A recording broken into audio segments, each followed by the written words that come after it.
Hi guys, welcome to week two. In this lecture, we're going to be looking at slavery from Old Testament times through to the 18th century. I'm going to touch a little bit about modern slavery. First thing, if you didn't have me last semester, is you'll notice I'm not there. I live in Newcastle, so my lectures will be pre-recorded, so you can just watch them at home. You don't have to go in to watch them together. So this lecture, we're going to be looking at slavery.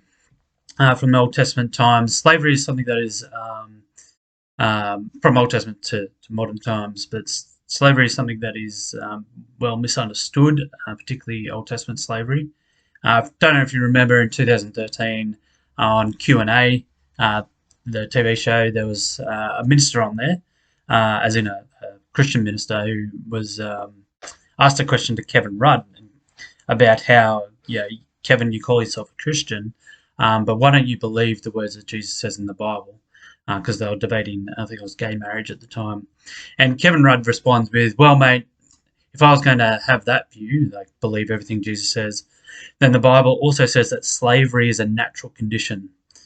And he received a great round of applause. And that's the kind of attitude that most have to the Bible, to slavery in the Bible.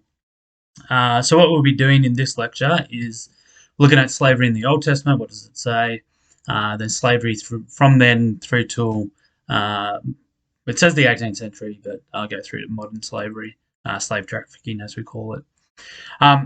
As can be seen with Kevin Rudd's answer, slavery is very much misunderstood in today's world. Part of this understanding has to do with two factors, I think. One is that most people have never actually read the passages in the Old Testament that to do with slavery. And the second reason is the actual term itself, slavery. When we think of slavery, we think of owners or masters who own their slave, who abuse their slave, kidnapping, all those sorts of things. And that is definitely not what slavery in the Old Testament was like. But it's kind of like the word, like in Greek, Koine Greek in the New Testament, there's 4 words for the word love, but in English we only have the word love. Similar with slavery. With slavery, an Israelite in the Old Testament times, they would have thought of slavery very different to what we think of it. And so we think of it as what we call chattel slavery, which is where someone gets kidnapped, usually, and the master owns their slave. It's their property, and that's very much condemned in the Old Testament. So the Old Testament says you can't kidnap people. So kidnapping was a punishable crime in Exodus 21. And so I think Old Testament Israelites would look at slavery in societies ever since then and view them as rather barbaric. Now, what was the purpose of slavery in the Old Testament? Slavery was neither an option nor a necessity in an ideal world. So in the world that God created, notice it's very important to remember God doesn't create people into slavery. They're created free. This is very different from other ancient creation stories. So there's a Babylonian creation story. There's creation stories from Mesopotamia where the gods are fighting and the gods create human beings in order to serve them and the gods create them into slavery. It's very significant that for the Old Testament, Genesis 1 and 2, that God creates human beings, but they're not created into slavery. So God creates them free. Slavery becomes a result of the fall, and so it becomes a result of human sin, not because of what God intends.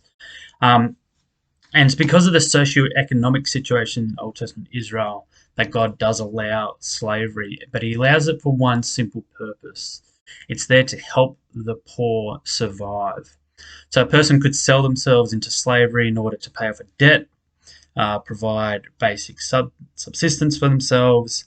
God did not intend for Israel to have poverty within their society, but sin made it inevitable. So in Deuteronomy 15:4 and 5, you can read that. And so God allowed slavery to deal with that reality. And so it's really important from the outset to recognize that Old Testament slavery was there to help the poor. It's not there to favor the rich or the powerful. And it's not there to help capitalists, big businesses get wealthier and wealthier. It's there to actually help the poor. And it's that key focus that makes it different from what we'll see afterwards. How Israel were meant to treat the poor and those who had to go into slavery was they were meant to reflect God's own character, which is very different from what even modern capitalist societies. So these are their Deuteronomy 24 really outlines why slavery should not really be an option. It should really be an absolute last resort. And so verse 6 talks about how you've got a piece of equipment used for the survival of a family may not be kept as a pledge for a loan. So if a family really relies on a bit of equipment, farming equipment, for their livelihood, you can't take that as a pledge because that would send them into poverty.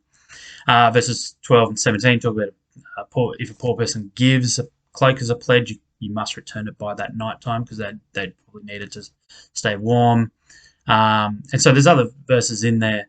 The famous one that you see in the book of Ruth about like when you harvest, don't go back over your field and leave the side bits for the poor to come in and take it for themselves. And so you're meant to actually provide for the poor. It was part of their laws.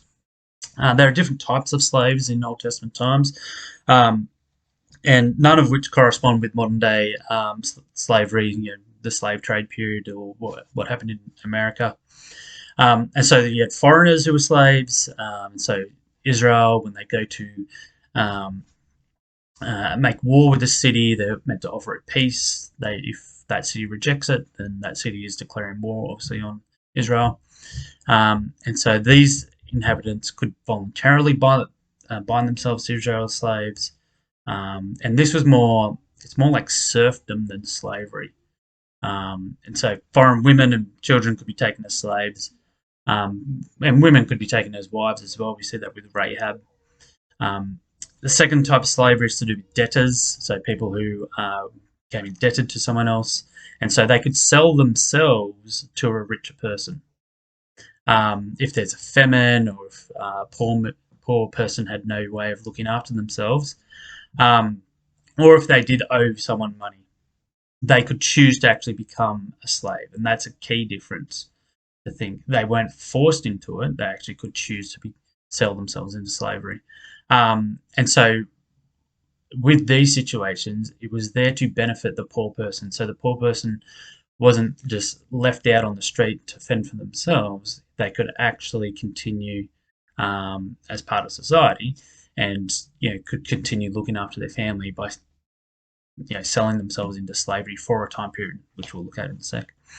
A girl could be sold into slavery, and it's usually for marriage sake. So a father could sell a daughter to benefit the family or to improve the girl's prospects. So a girl could be sold to someone from a higher class in society to themselves. And although that could be abused by any family, of course, the intent was to improve the girl's future. It wasn't to sell them in order for the master or the father of the girl to make a lot of money. It was there to actually improve her prospects. One key difference between Old Testament slavery and all that comes after it is the treatment of slaves. So slaves aren't treated as inferior in the law of Moses, so in the Torah. So a slave who's injured, the one who caused the injury must provide care themselves for that slave. If a slave if a master harms a slave's face, then the slave is set free. And so the idea that you can treat the slave any way you wanted, or the slave was your property, is completely rejected in the law. Slaves are also included in the festivals, like the Passover in Israel. They had to observe the Sabbath, so they're included in all the religious festivals. They are very much a part of society, and so they're not treated in any way as somehow inferior in the law. They are as human as everyone else. They are not seen as property and all that sort of stuff. Another interesting part is that the slave or slavery in ancient Israel, their economy didn't rely on slaves, and so when we look at Greece or Rome, their economy very much relies on slaves and slavery. But in Israel, in the Old Testament, there's no hint that this society would need slaves in order to keep going at all. Um, One key difference is from most slavery in history is that a slave in Israel was only a slave for a short amount of time, and so there was no lifetime slaves. In the law, it said a Hebrew slave had to be set free after 6 years. All slaves were set free during the year of Jubilee, so every 50 years. And this was a reflection of God's grace. And so no one, God didn't create people into slavery. And so we see that reflected in the laws. And it was also a reflection on Israel needed to constantly be remembered or be reminded of the fact that they were slaves. Therefore, the way that they treat slaves, both as we saw before, how they are included in the law, but also by setting slaves free, was also a reflection of how God had treated them. There isn't one difference, is where foreign slaves didn't have to be set free, which some people see as, this is oppressing the victims, and they're such oppressors. There is a reason for why you wouldn't set a foreigner free, is that a foreigner in Israel didn't have any land, and so if you set them free, you essentially almost gave them a death sentence. They would have to literally live off the land, live on the street, and so by setting them free, you actually made them homeless. And so you didn't set them free in order to actually help look after them. The other thing that's interesting with Old Testament slavery is there is nothing in the law that prohibits a slave from running away. So when we look at, particularly in ancient Rome, they had strict laws about, if you find a runaway slave, you need to send them back to their master. The Book of Philemon is about that, was the background to that. But in Old Testament Israel, there was nothing stopping a slave from running away, and they didn't have to get taken back to their master. So if a slave thought, I could actually have better prospects working with someone else, they could actually leave. And so once again, that's a sense of freedom in slavery, which we think is a contradiction of terms. So in conclusion, really, you cannot compare Old Testament slavery with any type of slavery that will come after it, and we'll see that as we go through this lecture. Although the Bible doesn't universally condemn slavery, it does show that it is, in a fallen world, it is a necessity, but it is still something that can show and reflect God's gracious character, which is what slavery in the Old Testament was meant to be. Now, you compare that with other ancient societies, you'll see a stark difference. So let's start with ancient Greece. In Athens, we'll start firstly with Athens. Estimated between 60 and 80,000 slaves during the classical period, so the 5th, 4th century BC. And so every house would have an average of 3 or 4 slaves. And slaves were seen as property in ancient Greece. So Aristotle, for all his progressive, forward-thinking, and people think he's the Renaissance love for Aristotle, he called slaves animated property, or property that breathes. In other words, it's no different from your chair, from your whatever. It is your property. Like in ancient Israel, Athenians could become slaves if they owed someone a debt. So if you owed lease to a landowner and you couldn't, then you could become enslaved to the landowner. Obviously, they had a lot of slaves from warfare. They had a lot of obviously captured slaves, slaves that worked in agriculture, slaves that worked in brothels, things like that. Because they viewed slaves as property, obviously the way that you treat them now changes.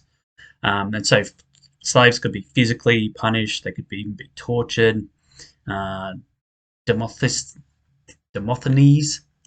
He argues that the body of a slave is made responsible for all his misdeeds. So made responsible is he's hinting that you can punish them, beat them, whereas corporal punishment is the last penalty you inflict on a freed man. So someone who is a free man, so not a slave, you would never, it's a real last resort that you would actually physically punish them for anything. But for a slave, those laws don't really count. Another ancient Greek society is ancient Sparta. They had up to about maybe roughly 200,000 slaves. So for every Spartan, there were 20 helots or slaves. So they called them helots. They were the original people who lived in Laconia, so the area around Sparta.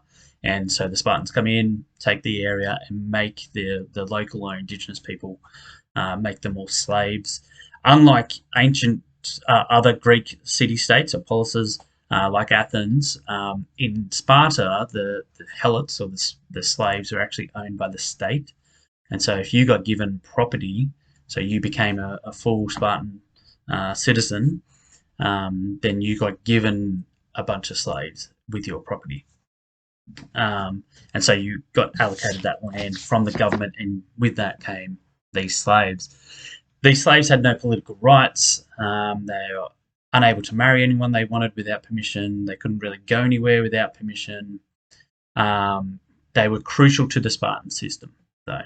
Sparta, if you don't know, the whole of Spartan society was geared towards war and warfare, and so they can't be distracted by going and harvesting crops and sowing crops and all that sort of stuff. They don't want to be distracted by that. So who does all that work? It's the helots. It's just the slaves that do it. So here's an ancient society that would collapse without slaves there.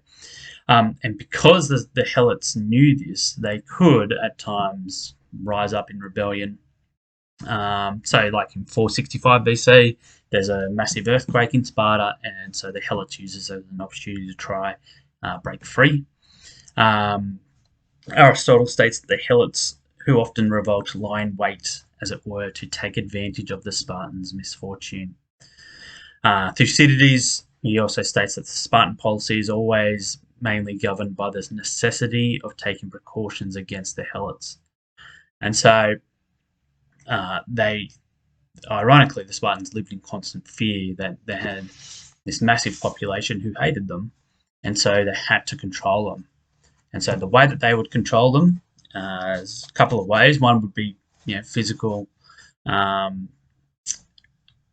crushing them, embarrassing them. So Plutarch talks about, for instance, they would force them, as in the helots, the slaves, to drink too much strong wine and then introduce them into their public messes, so the army messes, to show the young men what a thing drunkenness was.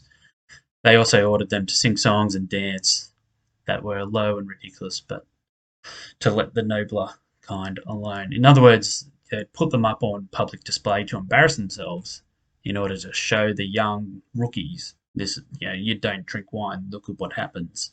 You'd get them to dance and entertain everyone, and so here's a society that's really punishing this kind of inferior people. It's not really an inferior race. That's more modern scientific with Darwinism, but they certainly saw them as an inferior people.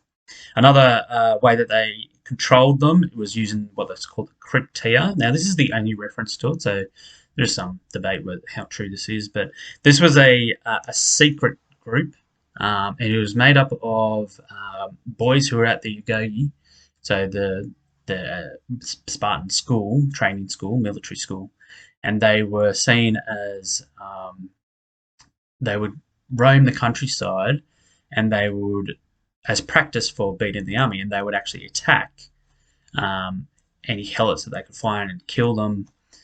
So at night, they made their way to roads and murdered any helot whom they caught. Frequently, they made their way to fields, killing the helots who stood out for their physique and strength. So notice two things. One, they can kill without getting in trouble for it because these are inferior people, but also they're targeting the strong, the ones that they're going to be worried might actually start something, can push back against them. So you kill the strongest. That's what you want to do.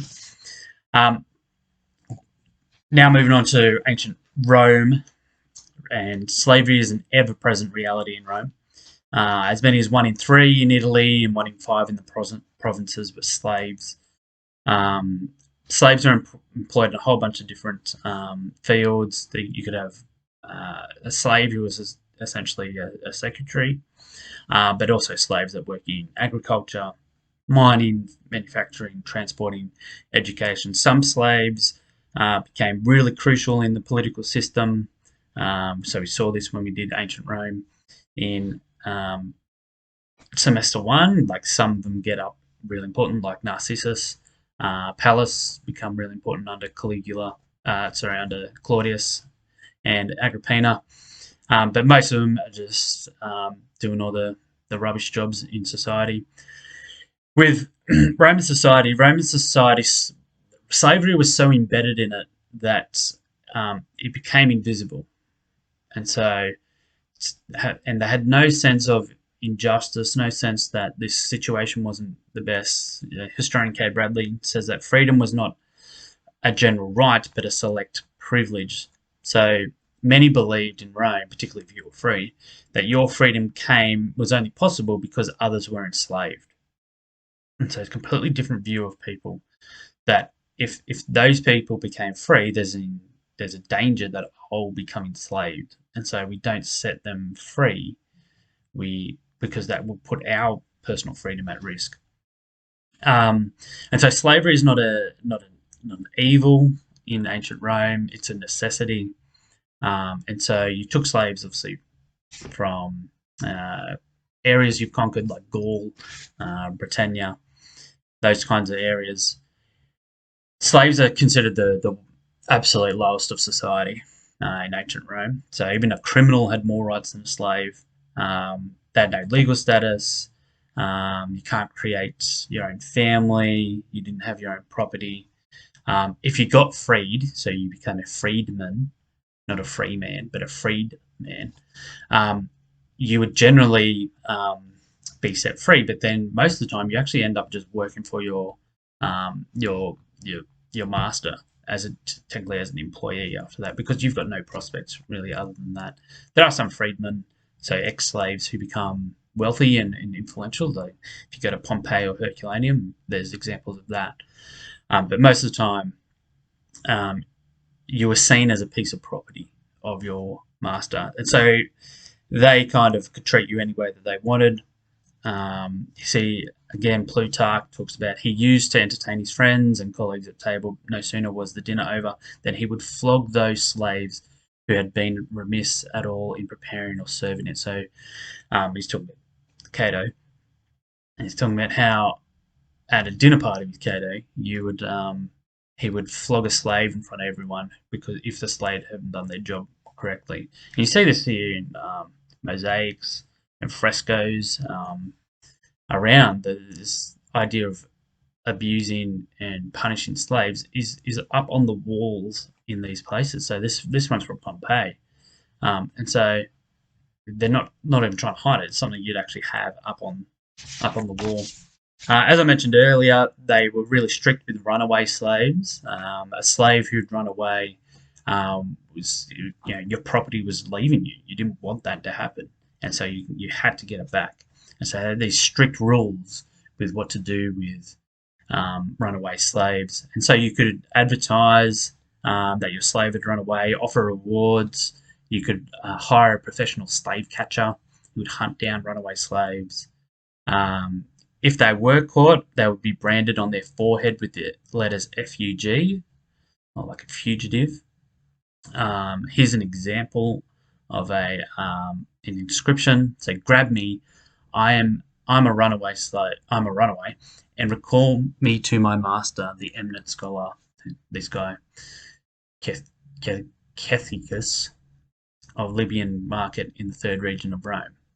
And so this idea of having your slave is your property, and your slave is always your property. They don't have permission to run away. They don't have permission to make decisions for themselves. Much like in ancient Sparta, the ancient Romans knew that they were potentially outnumbered, particularly if they all gathered together. You've got some slave uprisings. The most famous one is Spartacus, um, because Hollywood's made it into many movies and TV series. Spartacus is around 73 BC, so he's a Thracian gladiator. Was They think he served in the Roman army, but he becomes a gladiator and gets, obviously doesn't want to do that, doesn't want to die in the gladiator ring, so he starts a rebellion.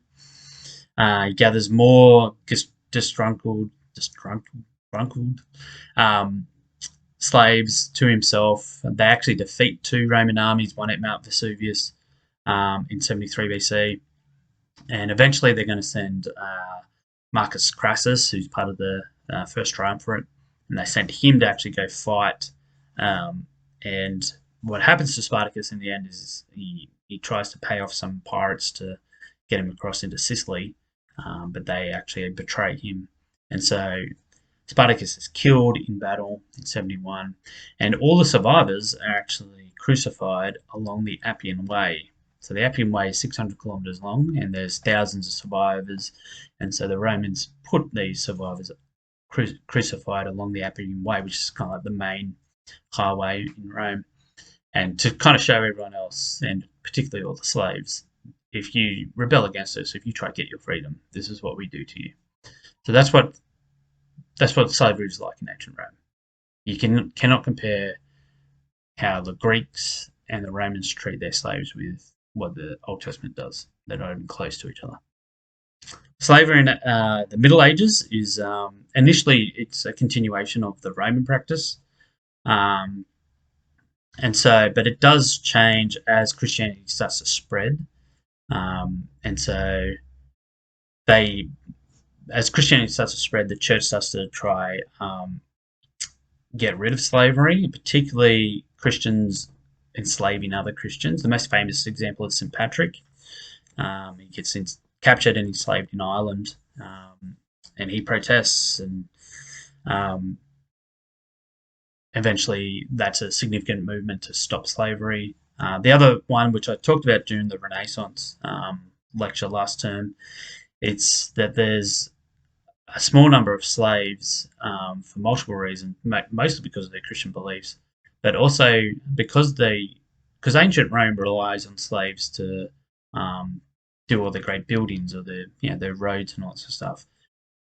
Medieval Europe doesn't have that luxury, and so it starts to actually invent things. And so inventions like the wheelbarrow, windmills, water mills, they get invented because you've actually got a lack of slaves, because previously you didn't need wheelbarrows, you just had 10 more slaves could actually just carry that across. And so a lack of slaves actually leads to innovations, technological innovations. Another major factor that does reduce slavery in the Middle Ages is the rise of Bathilda. I think that's her name, or how you pronounce it. She's the queen of the Franks. She's the wife of Clovis II, who's a Merovingian, and she was a slave. And so when she becomes queen, she actually she gets the government to outlaw slavery. And so there's not much on slavery in the Middle Ages. Some people, particularly if you're a Marxist historian or more left-wing historian, they view serfdom and the whole serf system as essentially slavery, but it's not technically slavery, and I don't think you can compare it with slavery at all, because they couldn't be, they weren't seized property. They couldn't, they could move around if they wanted, and they couldn't be treated any way that their master or their lord wanted them to. That you couldn't actually do that. So there's not much on the Middle Ages. But the early modern period, which comes next, would see a significant change in the practice of slavery. So for 800 years or so, once Christianity had really become popular in the Middle Ages, slavery dies out in Europe. Not completely, but decreases significantly. But it will actually gear up again, really ramp up again with the Renaissance and their pursuit of wealth there comes a form of slavery that I think, would horrify the so-called primitive Israelites in the Old Testament period. And this is the slave trade period. 1 Timothy 6, verse 10, the love of money is the root of all kinds of evil. I always use this verse when I teach this to show my students what kind of society do you get when you have a love of money. Love of money is not just a private thing, it can impact societies, and societies can end up being wholly different when they pursue this wealth. The Industrial Revolution happens, and that's a main driving force for the slave trade. Because Industrial Revolution, you need raw materials. Where you're going to get them from? You need to get them from these nations that you overtake, colonizing, or invading, depending on where you stand on that. But also, you need them as cheap as possible. And what's cheap? What's the best form of cheap labor? Well, it's actually free labor, and that's slaves. And so the Industrial Revolution drives the slave trade because you need raw material coming from these colonies that you've got, and you need it as cheap as possible. So other reasons for the rise of the slave trade period, why it actually started up, is one is a very practical one, is that sugar is introduced or becomes really popular in the European diet. And so sugar becomes cheaper. People start to have sugar in their diets. It makes a really monotonous diet a bit more exciting. And so there's a ready market in Europe for this, and therefore we need to actually get this stuff. You can make a lot of money by selling sugar to Europe. Criminals, there's an abundance of criminals, but the problem is, like convicts that get sent to Australia or anywhere, you actually do have to pay them. Not much, but you do have to pay them. So what's better than that? Well, let's actually just get slaves. You don't have to pay slaves at all.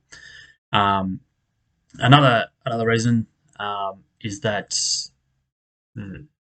particularly in Europe, that in many nations there's this entrenched racist view that particularly African people are of an inferior race. Therefore, if we take them and send them to our plantations, we're giving them a better life. Now, this quote on the screen is from Immanuel Kant. He's meant to be one of the great Enlightenment philosophers. He says, "The Negroes of Africa have by nature no feeling that arises above the trifling." Mr. Hume, that's David Hume, the philosopher who said that miracles aren't possible.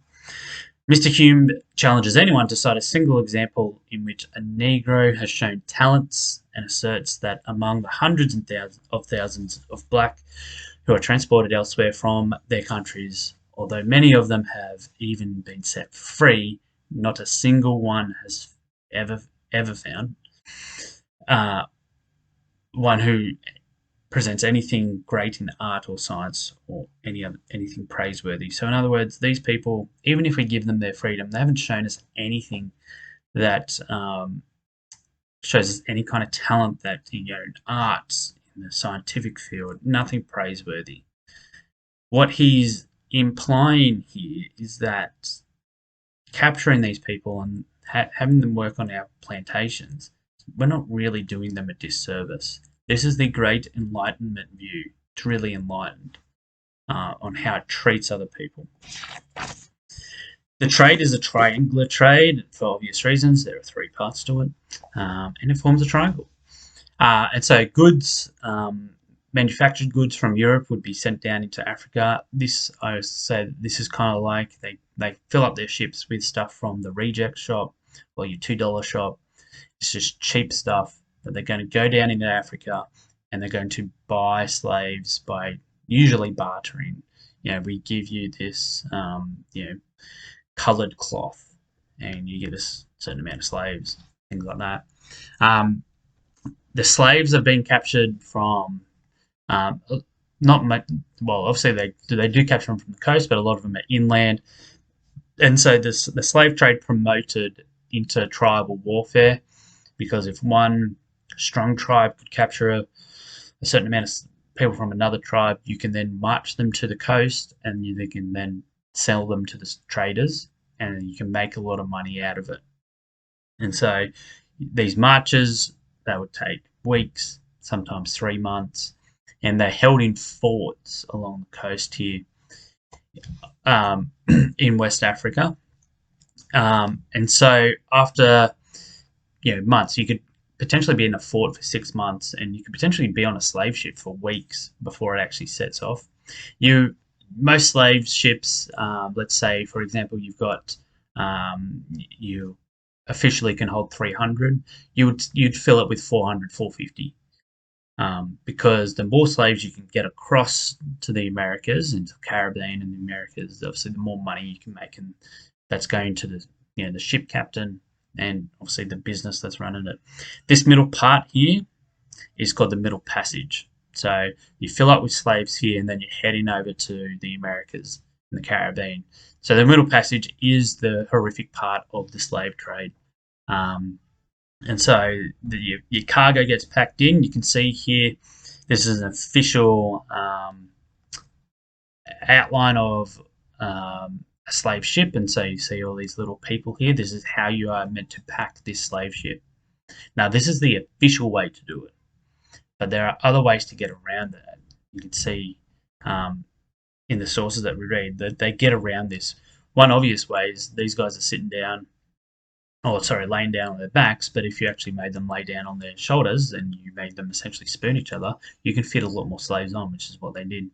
So some descriptions of the Middle Passage are just horrifying. Olaudah Equiano, he describes it. So he's an ex-slave. He writes about the Middle Passage, 1789. So the stench of the hold, so underneath, while we were on the coast, was intolerably loathsome. The closeness of the place and the heat of the climate added to the number in the ship, which was so crowded that each had scarcely room to turn himself, almost suffocating us. The wretched situation was made worse by the change. The shrieks of women and the groaning of the dying created a scene of horror almost unbelievable. 3 desperate slaves tried to kill themselves by jumping overboard. 2 drowned. The other was captured and beaten unmercilessly. When I refused to eat, I too was beaten. So you see these slaves here choosing death over staying on this ship. They don't know most of them don't know where they're going, but they just know, I'd rather die than stay on the ship. Alexander Falconbridge, he's a surgeon, so he's a British surgeon on the ship. And so he writes of the Middle Passage, in most ships, they're only fed with their own food once a day. Their food is served to them in tubs about the size of a small water bucket. They are placed around these tubs in companies of 10. They eat with wooden spoons, things like that. Exercise being considered necessary for the preservation of their health. They are sometimes obliged to dance when the weather will permit them coming on deck. If they go about it reluctantly or do not move with agility, they are flogged. A person standing by them all the time with a cat and nine tails, a whip, in his hand for that purpose. One of the key defences of the slave trade period was by the pro-slavery movement was that these slaves on the ships danced. But you see here from Falconbridge that this is not willing dancing. This is you dance good enough or you get flogged. It's the kind of conditions on these ships. It is estimated that 1 in 3 slaves died on the trip due to disease, throwing themselves overboard. There were so many deaths that sharks would actually follow the slave ships, and because they knew they'd get a pretty good meal out of it. So that's how, for 200 years, 300 years, these slave ships did these same routes, and they knew the sharks knew to actually follow them. One of the key incidences is the Zong massacre. This kind of shows the horror of the slave trade. And so this happens during the Middle Passage. It's in 1781. The Zong leaves Africa and is going to Jamaica with 470 slaves. The captain is Luke Collingwood, and 3 months into a 4-month trip, 60 of the slaves had died. He's losing money, so he decides to throw 54 of the sickest slaves overboard. Now, he claims that he did that because they were running out of water. Now, if that was true, then the insurance company had to cover it because the slaves were property and you got rid of your cargo to save lives. And so that's covered by insurance. The next day, he throws 42, and then the day after that, he throws 36. And so one of his crewmen actually becomes really guilt-ridden and tells the authorities what actually happened. It goes to court. Granville Sharp, who will come up when we talk about the abolition of the slave trade, he tries to charge Collingwood with murder, but the Judge Mansfield, he says that it was legal and it was no different from throwing horses or wood overboard. So Collingwood gets away with it. He kills more than 100 people in order for him to try to get some money, and he never got in trouble for it. So that's the way that they're treated. This is what happens when you're driven by money. When you got to the Caribbean or to North America, you were sold, and so you'd have signs like this, posters like this go up, and the selling really happened in one or two ways. There was the scramble method, and so with the scramble method, there would be a preset price, so you'd pay a certain amount for 5 slaves. You pre-purchase that, and then you'd all stand there. And once the gates were opened, essentially, you as a plantation owner or someone working for you would literally run in at the slaves, and you would grab the first 5 you could, or however many you've pre-purchased. And so that was the scramble, and you didn't care if you break up families, you didn't care if you really, if people were crying, if you break up mothers and children. You just grabbed what you thought were the 5 best-looking slaves. Now, the slaves, before they went on shore to get sold, they would have all their injuries covered up. If they had dysentery, which is just severe diarrhea, then you would have a bit of cloth that you would roll up into a ball, and you would shove it up their anuses so that the dysentery, or literally their crap, wouldn't be coming out of them. And so that's the way you'd kind of make them look better than what they were. The other way is auction, which is self-explanatory. And so you got this source, Mary Prince. So she is a West Indian slave. He took me by the hand, so the captain, took me by the hand, led me out in the middle of the street, turning me around slowly, exposed me to the view of those who attended the venue. I was soon surrounded by strange men who examined and handled me in the same way that a butcher would a calf or a lamb he was about to purchase, and who talk about my shape and size in like words. I was then put up for sale. The man who stood by said that I would fetch a great sum for one so young a slave. I then saw my sisters led forth and sold to different owners. When the sale was over, my mother hugged and kissed us and mourned over us, begging us to keep a good heart. It was a sad parting. One went one way, one another, and our poor mummy went home with nothing.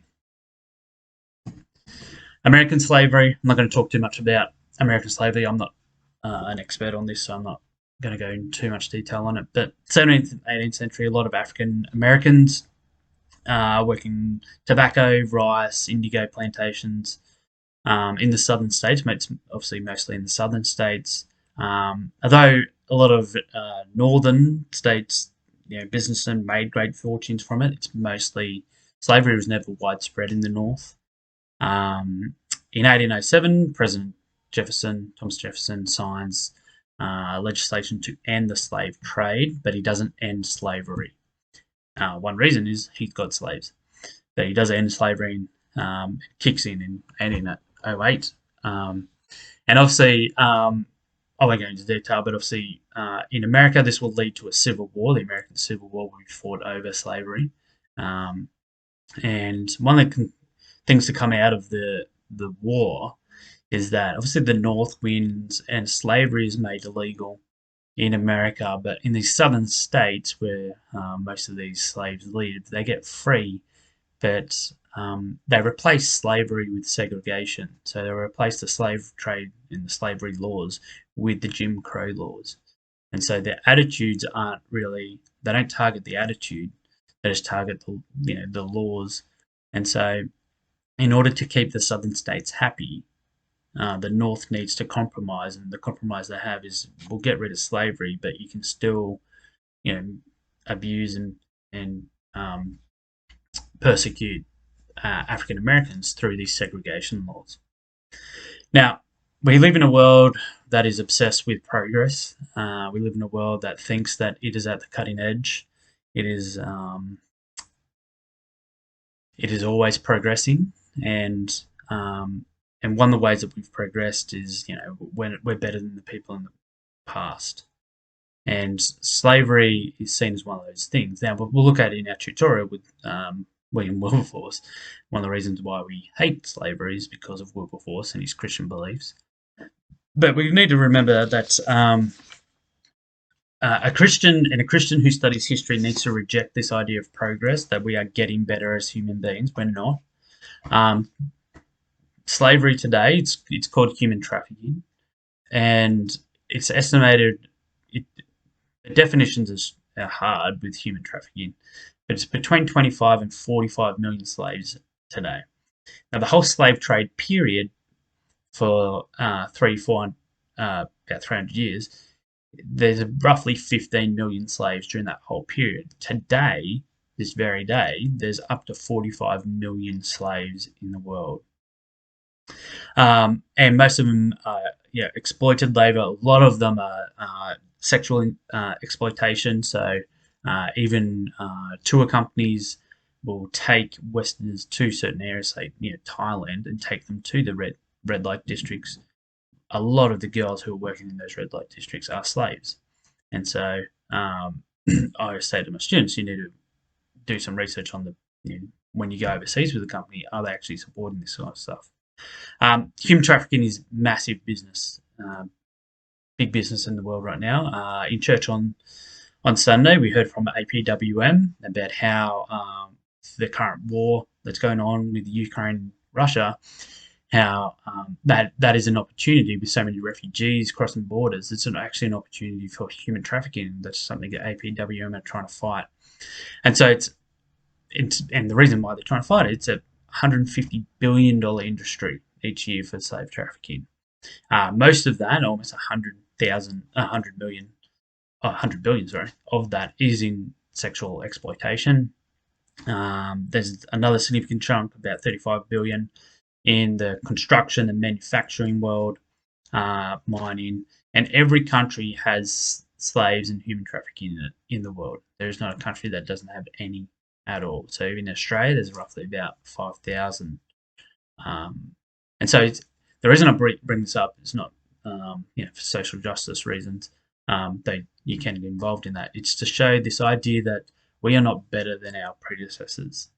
We look at people smugly look at ancient Israel and go, well, we would never have slaves. They look at the slave trade period and go, oh, look at what how terrible Europeans are.